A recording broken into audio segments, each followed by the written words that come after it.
गरमीच्या दिवसात तुम्ही उन्हापासून बचाव करता, पण कधी विचार केला आहे की तुमची किडनी सुरक्षित आहे का? नमस्कार, मी doctor Yamita Sakhare, Asian noble hospital Ahilyanagar इथे consultant nephrologist and transplant physician म्हणजेच किडनी विकार तज्ञ म्हणून कार्यरत आहे।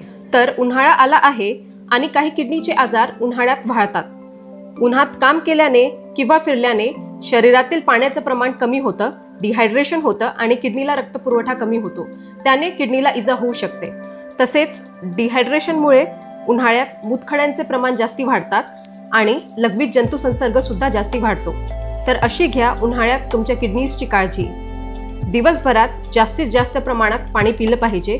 ॲटलीस्ट 3 ते 4 लिटर पाण्याचा समावेश दिवसभरात उन्हाळ्यात केलाच पाहिजे। आहारात भाज्या आणि फळं ज्यांच्यामध्ये पाण्याचं प्रमाण जास्ती आहे अशा भाज्यांचा आणि फळांचा समावेश करा। आहारात जास्तीचं मीठ आणि साखर टाळा। तसेच मद्यपान आणि मांसाहार टाळा। तसेच आपल्या बीपी आणि शुगर लेवल्सची विशिष्ट काळजी घ्या। अशा काही सोप्या उपायांच्या मदतीने आपण उन्हाळ्यात किडनीच्या आजारांपासून वाचू शकतो। तरी तुम्हाला काही किडनीचे विकार असतील तर एशियन नोबल हॉस्पिटल अहिल्यानगर इथे संपर्क करा। इथे किडनी रिलेटेड सगळ्या तपासण्या आणि उपचार उपलब्ध आहेत।